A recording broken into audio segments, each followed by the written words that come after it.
Well, we can move on to the Southwest region, starting off in Southwest 1. These districts are interesting because they have the half Dayton, half Cincinnati feel to them. Hmm. So we start off up top. It's Centerville, and then everybody else ran from Centerville. Next highest seeded team is Butler, the 8 seed. I think you and I would both be stunned, absolutely stunned, if a healthy Centerville squad loses before the district title game. So we won't spend too much time on that. No, yeah, I'm with you. But the bottom side, the Cincinnati side, there's a handful of teams here that have some talent. Fairfield is the 4 seed. They're a pretty inexperienced team, but they have been tough to beat in the GMC. Logan Woods, Deshaun Krim, that's a solid guard tandem. The 11 seed, Lakota West, Nate Dodokovich, he's a very talented sophomore. And then on the other half of the bottom side, you have Walnut Hills. They have one of the best freshmen in the state. Haven't got my eyes on him. But then you also have Mason, and Trey Killens is a kid who I recently recorded a film room series with him. That'll be going up shortly on prephoops.com. Um, I just hope people show him the respect he deserves because in the GMC, pretty much all the attention is on him defensively, and he's scoring 22 points a game, shooting almost 50% from the field, almost 35% from 3 point line. And, I don't hear anybody talking about him. So I think that Killens is a guy who could maybe lead this Mason team on a run in this bottom side of the district. Yeah, you got a lot of, you mentioned it, you got a lot of good teams in that bottom. It's like a GMC Invitational down there, and then throw in Walnut Hills, who, Ricardo's done another great job down there at Walnut Hills. You mentioned they have the stud freshman. I'd be hard for me to believe that there's somebody with more college, future potential than McKinley. Um, but Fairfield, Lakota West, Mason, all those teams. If I had, I would say, if I was going to pick somebody, I would pick Fairfield. They're leading the GMC right now as far as in conference play. You mentioned Woods coming over. That was a big get for them, huge get. So yeah, I like a Centerville. I would love a Centerville Fairfield district final. Yeah, that would be interesting. Logan Woods going from playing D4 OHSAA to now D1. Yeah. Certainly a kid talented enough to do it. You have your studs in D4, but a kid that talented, he was never going to struggle in Division 1. And he started off a little slow for Fairfield, but he found his footing, and he's having a great year. A kid that I need to see again in person because I haven't seen him in a while. But yeah, I do think Centerville is the clear favorite. But if you're just looking for some close competitive games, that bottom side is going to be fun to watch. We can move on to Southwest 2, and this is the one district that's all Cincinnati. So we start off up top. You got Elder, uh, Princeton, and Hamilton. And then at the bottom, there is Lakota East, LaSalle, and Western Hills. So we can start up top. Elder is a team that I saw opening week of the season, and they shot the crap out of the ball. And I was like, this is a team that offensively they can give some teams some trouble. Now, did I think watching them that I thought they were going to be able to beat Moeller? No, but they proved me wrong. And it's a team with a lot of experience and a lot of shooting, and they have been really one of the feel good stories of this season in Division 1. Yeah, I think when you look at the GCL South, it's kind of like it's risen again. It's a Uh, murderer's row.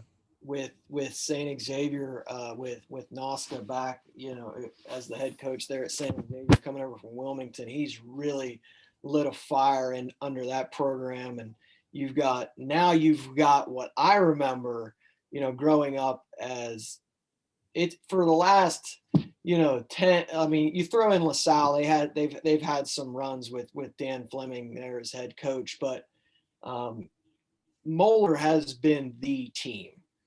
Elder, every once in a while that they're pretty good, but Saint Xavier has not been Saint Xavier for a long time. And now that they're back, it is a great feel in that GCL South again. I know LaSalle's dropped off a little bit, their talent level. But Elder, you mentioned it. If you would have asked me, no way they were going to beat Moeller, but they did, and then Moeller returned the favor. But talking to like Corey Albertson, he's high on that Elder team. They shoot the ball really well. Not a bunch of name guys, just a bunch of mostly older guys on the team. And I think in this district, I would like to see an Elder Lakota East district final. Yeah. Talking about Elder, Sean Keller, junior point guard, big fan of him. Just a guy who wins games. But you could have a district quarterfinal matchup with an Auburn commit going up against an Ohio State commit, Bowen Hardman versus Sage Tolentino. So that's a little interesting. Not sure how many district quarterfinal games you get with a high major kid on each side. And then going down to the bottom, you mentioned LaSalle's a little down, but they've got Justin Levette, Aiden Schneider. Those are some seniors that are fairly talented, and they're likely going to play Western Hills. This is a team with some big wins. The CMAC, the other top teams are in D2 and D3. So this is another example of a team with mostly non-Division ones on their schedule. And while Western Hills has been good in the CMAC, they did get beat pretty bad by Mason early on in the year. And I don't know if they have a signature win outside of conference play. But with Abubakar Cisse and Zion Reynolds, and then they got some other big kids, walking off the bus, they're going to look probably more intimidating than LaSalle in that matchup. So we'll see which team can come out of there and likely play Lakota East. Lakota East, I watched them against Hamilton early on in the year, and they beat the brakes off of the Big Blue. In their building, Nate Johnson was incredible as usual, but I thought their defense was really impressive. Jaden Coles played probably his best game of the season. Jack Krenagiu was just starting to fit in, and I thought, man, this team could be really good. And they struggled a little bit in the middle section of the season, but now I think they're back on that upward trajectory. And I just don't see a team as well coached as Lakota East is going down before the district title game. I'm sure Nate Johnson is one of the kids most upset about the tournament being canceled last year because he had a squad. Him, Alex Mangold, Caden Furman, they were legit, and he doesn't have that sort of help this year, but he does have some help, and it'll be interesting to see what he can do this year with hopefully a full playoffs to prove it. So we can move on to Southwest 3. And Moeller is in this district. The next highest seeded team is Mount Healthy, the 16 seed. So I think we're going to have some, if this was football, there'd be some running clocks to start the second half in that side of the district. I will say I saw Cincinnati Sycamore Ben Sutherland's having a really good year. Middletown, Jordan Mumford Sr. seems like he's putting it together from a statistical perspective. Haven't seen him. So I don't want to discredit either of those teams, but Moeller should not play a single game within 25 points on their side of the district. You go to the bottom, Miamisburg. They beat Centerville on a buzzer beater, and they were up, I believe, 9 points on Wayne heading into the fourth quarter. So the top two teams in Dayton, they beat one and they had the other pretty much beat. So we'll see what they can do. Springfield, shout out Sean McCullough, his first season there. They have been a surprise. Maybe not the talent of some of the other teams in Dayton, but I think once he gets a couple more years there and some more talented kids, I think that he's going to do some really special things with that Springfield program. And then West Carleton, Sam Walker, I know he's a sophomore putting up big numbers. Never gotten the chance to see him in person. But really, does anything intrigue you from the Dayton side of the district? Because there's really nothing outside of Moeller up top. Yeah, first of all, you're exactly right. Sean McCullough will have Springfield in the mix within the next couple years. There's no doubt about it. He does a great job. And Springfield's a place that, more often than not, is going to have a pretty big talent pool, whether it's football or basketball. They don't have quite the personnel on the hardwood this year that they've had in the past like 10 years. But they're still going to be a tough team. Miamisburg, man, kudos to those guys. The last couple years, they've had some good records. I think they're a good high school basketball team. Finding a way to beat Centerville. Obviously, they don't have the talent Centerville does. Certainly don't have the talent Wayne does. So shout out to them. But let's be honest here. I mean, there's no one beating Moeller in this district. I agree. I think Springfield played them in the regular season. Yes. And you know what?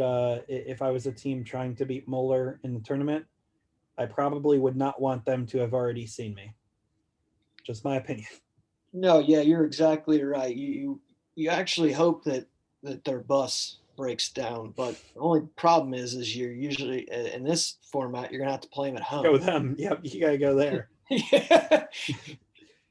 Yeah, maybe you hope there's too much snow and Logan Duncombe can't get out of his house. Yeah. And he can't quite walk to the games. So yeah, unfortunately at Moeller there's still like 3 or 4 Division I guys. If he doesn't make it, there still are 3. That's exactly right. Yeah. They have really missed Will McCracken. But yeah, still a ton of talent. I think if they had McCracken, there'd be almost no chance that they would lose in D1. But without him, I think the possibility is there for somebody to beat them. Mm-hmm. The team that has the best shot to beat him, unfortunately, is in Division II. So we're not going to see the rematch of the fantastic state title game of a couple of years ago. Actually, the last state title game that was played in Division I between Moeller and St. Vincent St. Mary. But we can move on. Last district in Division I, Southwest 4, Cincinnati St. Xavier. They're the number 2 seed. Recently had a big win over Elder. They're joined by Turpin, who doesn't play in the toughest conference, but they have a good record. And then at the bottom, it's Wayne, Lebanon, and Franklin. Franklin has 1 loss on the year, and they were voted the 6th seed in Dayton. Were you as surprised by that as I was? Because I thought they were going to be either the 3 or the 4 seed, and they 6 is a pretty big difference. That's a difference between hosting Lebanon in that district quarterfinals and going on the road. Yeah, I think it comes back to another one of those situations where Franklin is playing out of that Southwest Buckeye League, which is mainly Division II, Division III teams, and they have two kids that can really play. Brian Need to see Bales had, Noah Rich. yeah, two guys that can really play there for Coach Bales at Franklin, who under the radar, win a lot of games every year, and they're one of those teams that the enrollment numbers, say they're Division I, but they're legitimately a Division II team. I mean, they would be a great Division II team. And there's so many of those teams out there that are stuck in that like abyss of just, few boys here and there from being Division II, like when Luke was there. But yeah, I think that seeding probably had a lot to do with the conference that they played in, would be my guess. Kind of interesting that everybody sort of ran from St. X. You got the 8 seed Turpin, and then the next highest seed is 14. Are you surprised that um, opponents or the Cincinnati region teams gave St. X that much respect? Uh, no, because I think a lot of times we're, the prisoner of the moment, and you look that the tournament draw last Sunday, and X is coming off of a week where they won at Covcath, they beat Elder, and they beat Wayne all in the same week. So it's like, is this team like a team that we don't want to play right now? Because, a lot of people don't get rich going to Covcath across the border there in Kentucky and winning. They've always got talent over there. And then you come and play a rival game and beat Elder, and then you go play a talented team like Wayne and you beat them. I mean, that's a heck of a week. Yeah, and Wayne and St. X are favored to make it to a district title game. Do you think that Wayne could beat him in the rematch? I'm not sure what the plan is for district title games, whether that would be at a neutral site or what, because both teams are like the 2 seed. So I'm not sure how that's really going to work because the first game was at St. X. So I genuinely have no clue whether that game would be at X, at Wayne, or at a neutral site if they met in a district title game, just the way that the seating works out. Yeah, I mean, you look the first time they played, I think it was like 62-59, X beat Wayne. And, Wayne, Nathan Martindale's done a great job of keeping it going there from what Travis Trice had going. Travis over with the girls program now.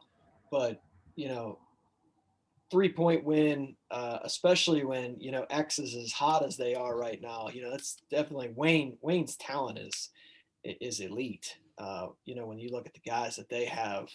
Um, so, I don't know.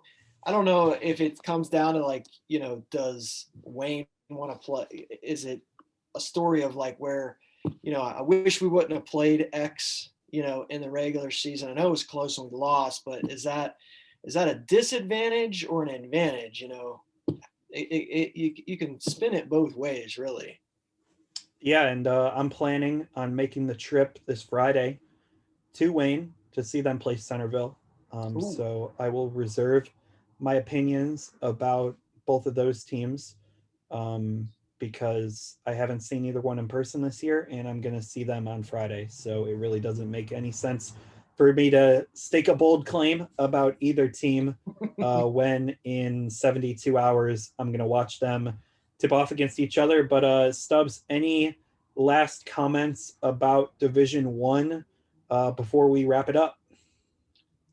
No, I just think it's going to be, it's going to be interesting. The big storyline is can somebody knock off the big bully on the top of the hill in Moeller, and nobody's been able to do it since 2017 when Jackson was able um, to beat them 39-38 in that beautiful basketball game. But since then, last year they would have been right in the mix again for that third championship in a row. So I think that's your storyline, is somebody capable of stepping up and knocking them off the top. And if you had to pick two teams that you think could beat Moeller in the playoffs, who do you think it would be? Oh, man. Boy. First team that would come to mind would be Mentor. I think that they could make Moeller a little bit uncomfortable. Um, I think a matchup, this is kind of crazy. This is a little bit outside the box, but I think a matchup with Bradley would be interesting just because Bradley would be okay um, playing Moeller physically. And, that'd be like, I'm not sure any team would get a playoff in that game because both coaching staffs Would know everybody's would know play. everything that was coming. I actually thought Bradley last year had a puncher's chance of beating Moeller.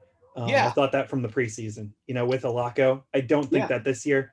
But if you just inserted Matt Alaco on this Bradley team, then yeah, sure. My two teams, I had three.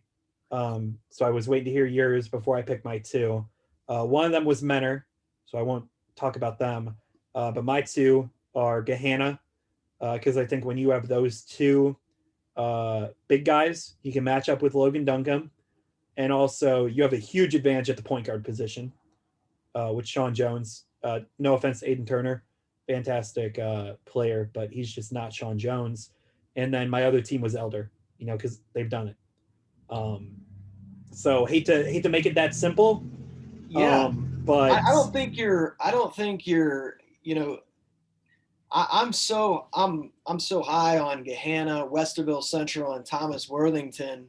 And I think all three of those teams are fantastic. Uh, it's just like, is Central Ohio going to be such a meat grinder to get out of that region that those teams are just going to beat each other up? And by the time they get to the Final Four, do they have anything left in the tank to beat a team that good? But those three teams, Gahanna, Westerville Central, and Thomas Worthington, are just tremendous basketball teams. So it's going to be fun, Roth. yeah, I'm excited for it. Well, thanks so much for doing part one of this with me. All right, my man. Take care.